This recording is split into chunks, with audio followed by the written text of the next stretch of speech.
Welcome to Funnel This, the podcast where fintech marketers and founders learn what really works when it comes to brand building and driving demand.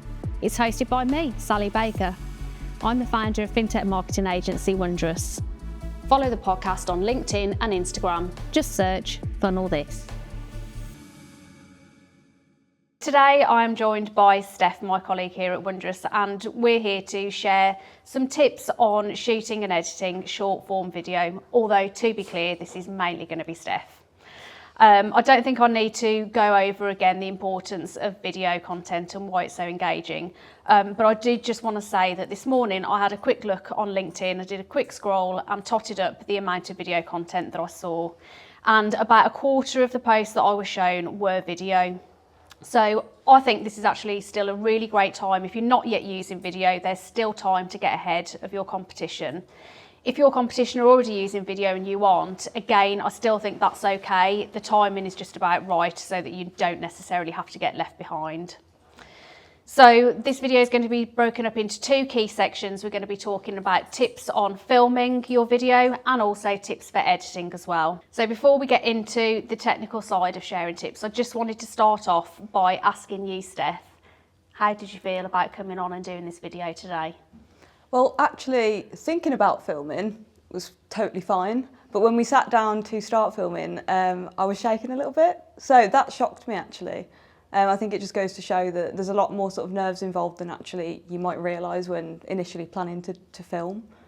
Yeah, and I think there's probably people out there have got so much they want to say, but actually, even before you get into the technicality of how to set up for filming and that sort of thing, confidence can be a barrier to getting started. And even for some people, written posts, when I first started posting on LinkedIn, I was absolutely terrified and I would have to get my posts read and reread by other people to make sure that they sounded okay, that there were no errors. But the reality was when I started doing it, it was fine. And I think that will be the same for video content. I don't feel particularly comfortable doing video either, but I just know that it's something that I need to do. So I would just say, you know, you've just got to get started. Just push through. Yeah.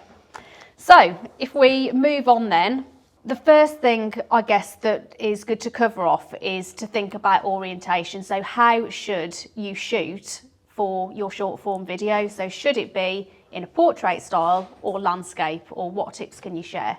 So I think first and foremost, you need to think about where you're sharing the video, whether it will predominantly be viewed in landscape or portrait orientation. I think generally it is a mix, although with short form content you can lean towards it being watched on sort of mobile devices, which would make vertical quite a popular option. I will add to that as well that vertical videos take up most of the feed on LinkedIn, and particularly again if you're scrolling on mobile, so that's also a good option for capturing people's attention. Yeah, that's great advice. Well, when I'm scrolling LinkedIn, I do tend to see both. I'll see some landscape orientation and some portrait, and I definitely think that portrait is more impactful because it does take up more of your feed, as you say. And also, I suppose, if you are going to utilise any other platforms, such as Instagram perhaps, or TikTok, or any of those other platforms, then portrait is going to work really well there, isn't it? Yeah, definitely. Okay. So that covers off orientation. So do you have any advice for setting that up? So I think something big to consider is captions. Studies have shown that captions increase video viewings by 80%. So that's one to think about. If you're going to have captions in your video, particularly a portrait video, you'll need to keep the lower third of your video clear. Make sure that there's nothing that sort of the viewers will need to see there, because that is where the captions generally will sit. Yeah, okay, that's great advice. And definitely I always tend to watch videos with the sound off.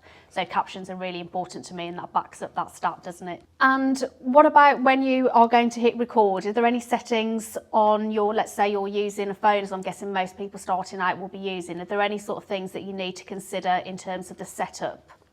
I think filming in HD does a perfectly good job for most cases, but a lot of devices now support 4K filming. Obviously, this is just another way to sort of up the quality of your content, so it's definitely worth checking whether your device supports that, and obviously make the most of it if it does. Other really simple things to consider are just using the back camera instead of the front. That can up your quality, and Again, really simple, but just wipe your lens before you film. Obviously our phones spend a lot of time in our pockets, and although you won't actually see smudges when you look at your camera, it is amazing once you've given it a wipe how much sort of sharpness and just contrast that you retain from that.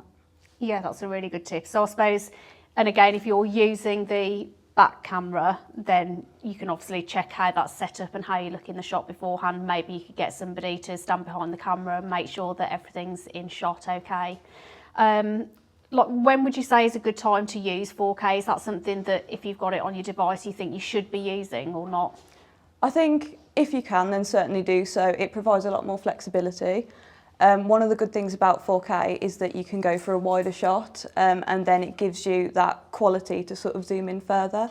You can also, by doing that, almost manufacture a false second angle, which can just help with your editing and give your video a little bit more variety. So we've started talking a little bit about editing, which we are going to go into more detail on, but are there any other tips from a filming point of view that can help when you come to editing? Yeah, so I think when it comes to content, film more than you need. It's always good to have sort of backups. If you don't feel like you've said something quite right, don't worry about it. Just simply go back to the start of that section and start again. Saves you sort of tripping over your words and stumbling, and it makes it much easier later on. Yeah, just always film content in excess and you can chop it down in post-production. Okay, so we've talked about sort of the technical setup, thinking about how to use your phone, how to set it up, etc. But what about where you're actually going to film? Have you got any advice on thinking about how to choose a location? Yeah, so when filming, I think lighting's obviously a big one. You want to think about filming in sort of soft, natural lighting. So position yourself by window, or possibly even using diffused sort of like technical lights. I think you'll always want to position the lighting sort of to the front of you or maybe a little bit to the side for the best results. Helps avoid any kind of harsh shadows or intense highlights. Okay, cool. And I've seen a lot of people on LinkedIn, as well as sitting in one place, people are actually sort of on the move as well. So how does that, what considerations do you need to have there? I think when you're on the move, sound is a big one to think about. You've got lots to contend with, particularly if you're outdoors, so traffic, weather, things like that. You'll want to consider maybe using mics. Yeah. Always do an audio check. I mean, this is good advice for sort of indoors and outdoors. Just run your mics for a minute or so, do a bit of talking, and then you'll be able to hear if any of that traffic, weather, background chatter is kind of too distracting, whether it's going to have a big impact on your video and it's something that needs to be sort of rethought. Yeah, okay. So we've covered lighting, we've covered sound. For me, another big one is the aesthetic of the video, so what it looks like, what is in shot for your camera. There's nothing worse than seeing somebody on camera with just a plain, particularly white wall behind them. So what type of things do you think you could suggest in order to make that, in order to make the video look good? Yeah, so small sort of pops of colour. You could add things like sort of shelves, plants, anything that looks appealing. I think the only thing that I'd say is be conscious of not having too much in shot. Yeah. As much as you want it to be kind of appealing to the eye, and also to capture people's attention, you don't want it to be too distracting. So yeah, have a think about just little touches that you can put on. It's a great way also to align your video with your brand. Yeah, definitely. That's some great advice there. So you could perhaps include something that's got the colour of your branding, that type of thing, for a little nod to that, and to keep it true to your brand design. Yeah, absolutely. Same goes, I guess, for clothing. That does need thinking about as well, doesn't it? It's not a case of just turning up in something that perhaps you feel is smart or whatever your general appearance would be when you're in that professional setting, but you do need to think about how what you're wearing will look on camera. Yeah, you definitely want to think about how what you're wearing corresponds to your environment. So if you've got quite a bright background, be mindful of not wearing sort of really bright colours that are going to clash with it. Equally, if you've got quite a plain background, you don't want to just blend into that by wearing dull colours. So maybe look into a bit of colour theory. Also what you feel comfortable in, sort of try and find a good balance there. And finally, we mentioned earlier lower thirds. Yeah. So your lower thirds are going to be, as we say, on the lower portion of the screen. If you're particularly close to the camera and you're wearing something with quite a busy pattern on it, that could distract from those later on. So that's another thing to consider. Okay, great, good advice. So we've covered quite a lot there in terms of advice for setting up and actually shooting your short form video. But of course, that's not the end of the story, because you will definitely, well, you will almost certainly need to do some editing in what we call post-production. So thinking about editing, and we've talked already about making sure you leave room for captions in your video. But what are there any particular tools that you would recommend when thinking about choosing captions and putting them on? Yeah, so you can do captions in tools like Premiere Pro, but if you're not so familiar with those, there's lots of really simple, really easy to use tools such as Submagic.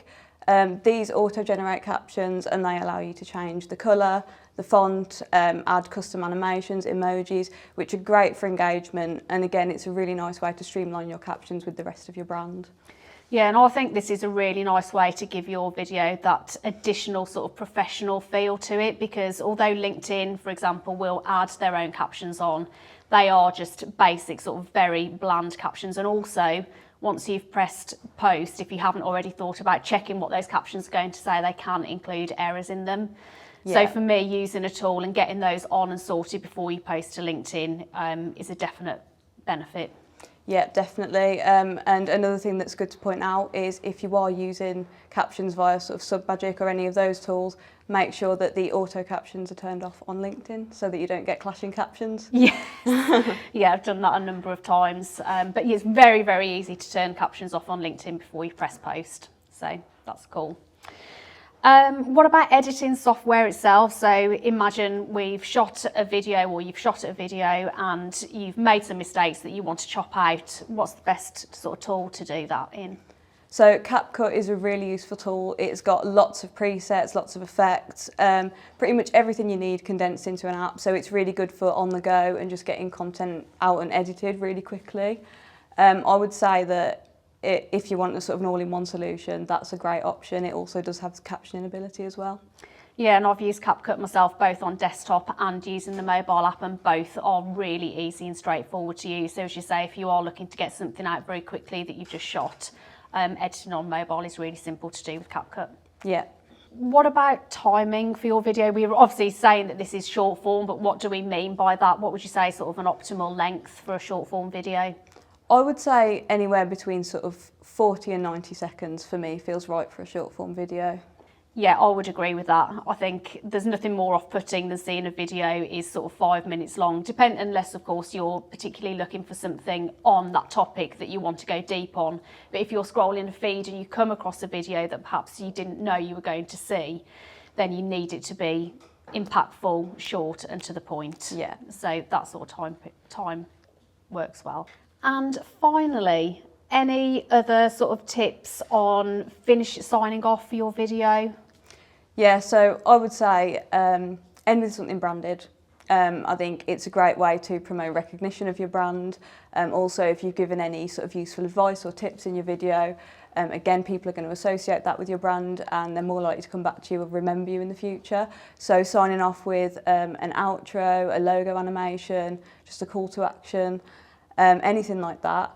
If you don't already have a sort of branded outro or logo animation, then again, tools like CapCut can be a great solution for that. And it does keep your video series consistent, doesn't it? If people get to know that that happens every time on yours, and it will make that stand out a bit more. Yes, exactly. Okay, well, I think that just about covers pretty much everything on filming and editing short form video. But have we missed anything? Let us know in the comments if there's anything else you'd like us to cover. But otherwise, we'll see you soon for more on video content. Thanks for listening to Funnel This. Follow the podcast so you never miss an episode. And if you enjoyed it, do share with someone else who might find it useful too. See you next time.